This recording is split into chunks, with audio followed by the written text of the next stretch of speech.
এখন শুনবেন আজকের গুরুত্বপূর্ণ খবরের শিরোনাম। গাজায় ইসরায়েলি হামলায় আরো 42 ফিলিস্তিনি নিহত। মধ্যপ্রাচ্যে আরো রণতরী পাঠাচ্ছে যুক্তরাষ্ট্র, বাড়ছে উত্তেজনা।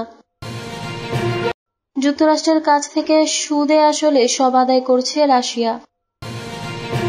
তাইওয়ান প্রণালীতে চীনা মহড়ায় শান্তি বিঘ্নিত হবে। পাকিস্তানের প্রেসিডেন্ট আসিফ আলী জারদারির স্বাস্থ্যের অবনতি, হাসপাতালে ভর্তি। ভারতের সঙ্গে সম্পর্ক জোরদারে আগ্রহী চীন। আমেরিকা ভুল করলে পারমাণবিক অস্ত্রের দিকে এগিয়ে যাবে ইরান, ডক্টর আলী লারিজানি। গাজায় ইসরায়েলি হামলায় আরো 42 ফিলিস্তিনি নিহত। ফিলিস্তিনের গাজা ভূখণ্ডে ইসরায়েলি হামলায় আরো 42 ফিলিস্তিনি নিহত হয়েছেন। এ ঘটনায় আহত হয়েছেন আরো প্রায় 200। এর ফলে অবরুদ্ধ এই উপত্যকাটিতে নিহতের সংখ্যা পৌঁছেছে প্রায় 50,400 জনে। মঙ্গলবার এক প্রতিবেদনে তথ্য জানিয়েছে তুর্কি বার্তা সংস্থা আনাদুলু এজেন্সি। গত 18 মার্চ থেকে গাজায় নতুন করে ইসরায়েলি হামলা শুরু হওয়ার পর থেকে 1000-এরও বেশি ফিলিস্তিনি নিহত হয়েছেন। গাজার স্বাস্থ্য মন্ত্রণালয় জানিয়েছে, গাজা উপত্যকায় ইসরায়েলি হামলায় কমপক্ষে আরো 42 ফিলিস্তিনি নিহত হয়েছেন, যার ফলে 2023 সালের অক্টোবর থেকে ইসরায়েলের গণহত্যামূলক আগ্রাসনে ভূখণ্ডটিতে মোট মৃতের সংখ্যা বেড়ে 50,399 জনে পৌঁছেছে। গত 24 ঘন্টায় ইসরায়েলি আক্রমণে আহত হওয়ায় আরও 183 জনকে গাজার বিভিন্ন হাসপাতালে নেওয়া হয়েছে। মধ্যপ্রাচ্যে আরো রণতরী পাঠাচ্ছে যুক্তরাষ্ট্র, বাড়ছে উত্তেজনা। যুক্তরাষ্ট্র মধ্যপ্রাচ্য নিজেদের সামরিক উপস্থিতি আরো শক্তিশালী করতে বিমানবাহী রণতরীর সংখ্যা বাড়ানোর সিদ্ধান্ত নিয়েছে। পেন্টাগন জানিয়েছে, আগে থেকে থাকা একটি রণতরীর সঙ্গে আরো একটি রণতরী যুক্ত করা হবে, যা ইন্দো প্যাসিফিক অঞ্চল থেকে আনা হচ্ছে। এই পদক্ষেপ মূলত হুথি বিদ্রোহীদের আক্রমণ ও তাদের সামরিক আগ্রাসন প্রতিহত করার জন্য নেওয়া হচ্ছে।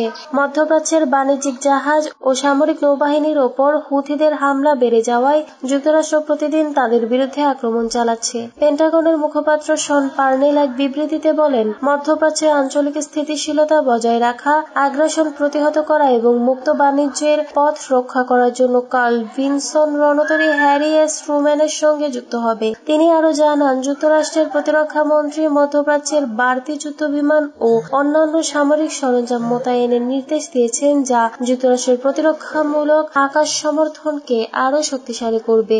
2023 সালে গাজায় হামলা শুরুর পর থেকে হুথিরা লোহিত সাগর ও এডেন উপসাগরে বাণিজ্যিক জাহাজের উপর হামলা চালিয়ে আসছে। তাদের দাবি, তারা ফিলিস্তিনিদের সাথে সংহতি প্রকাশ করতে এই হামলা চালাচ্ছে। যুক্তরাষ্ট্রের কাছ থেকে সুদে আসলে সব আদায় করছে রাশিয়া। সামরিক পদক্ষেপে ইউক্রেনকে চাপে ফেলে যুক্তরাষ্ট্রের কাছ থেকে সুদে আসলে সবকিছু আদায় করছে রাশিয়া। সৌদি আরবে অনুষ্ঠিত শান্তি আলোচনার পর রাশিয়া ও ইউক্রেন কৃষ্ণ সাগরে একে অন্যের নৌযানে হামলা বন্ধে রাজি হয়েছে।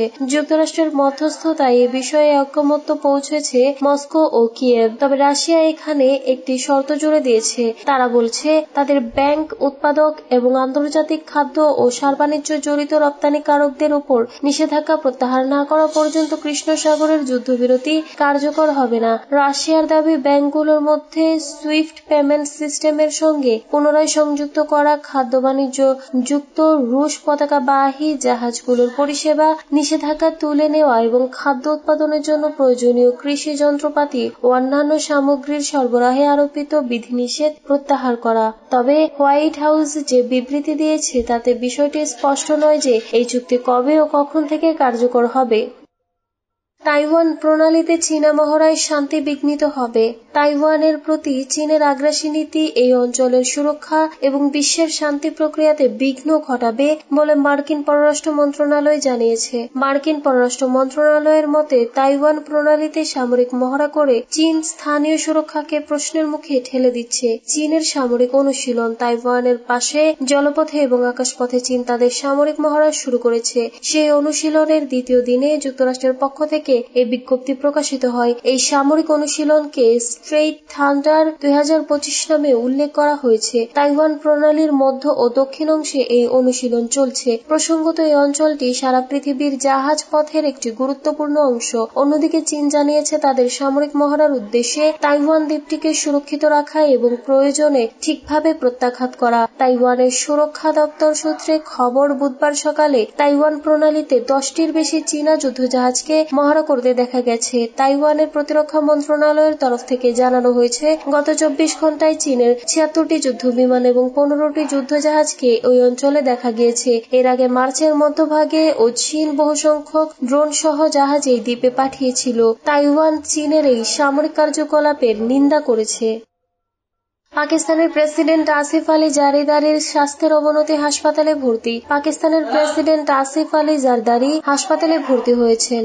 গতকাল মঙ্গলবার তাকে দেশটির দক্ষিণাঞ্চলীয় বন্দর নগরী করাচির একটি হাসপাতালে ভর্তি করা হয়। সেখানে তিনি চিকিৎসকদের নিবিড় পর্যবেক্ষণে রয়েছেন। এক্সপ্রেস ট্রিবিউন তাদের প্রতিবেদনে জানিয়েছে, প্রেসিডেন্ট আসিফ আলী জারদারির স্বাস্থ্যের অবনতি হওয়ার পর তাকে করাচির একটি বেসরকারি হাসপাতালে ভর্তি করা হয়েছে। প্রতিবেদনে আরো বলা হয়েছে, প্রেসিডেন্ট জারদারির বেশ কয়েকটি মেডিকেল পরীক্ষা করা হয়েছে এবং চিকিৎসকরা তার অবস্থা নিবিড়ভাবে পর্যবেক্ষণ করছেন। পাকিস্তানের প্রধানমন্ত্রীর কার্যালয় থেকে বিবৃতির মাধ্যমে জানানো হয়েছে, অসুস্থতার খবরের মধ্যে প্রধানমন্ত্রী শাহবাজ শরীফ প্রেসিডেন্ট জারদারির স্বাস্থ্যের খোঁজ খবর নিতে তার সঙ্গে যোগাযোগ করেছেন। এদিকে প্রেসিডেন্ট আসিফ আলী জারদারির দলের নেতারা বলেছেন, প্রেসিডেন্ট জারদারির শারীরিক অবস্থার উন্নতি হয়েছে এবং তিনি এখন ভালো আছেন। যদিও প্রেসিডেন্ট ভবন এবং জারদারির দল পিপিপির পক্ষ থেকে আসিফ আলী জারদারির স্বাস্থ্যের বিষয়ে কোনো আনুষ্ঠানিক বার্তা পাওয়া যায়নি।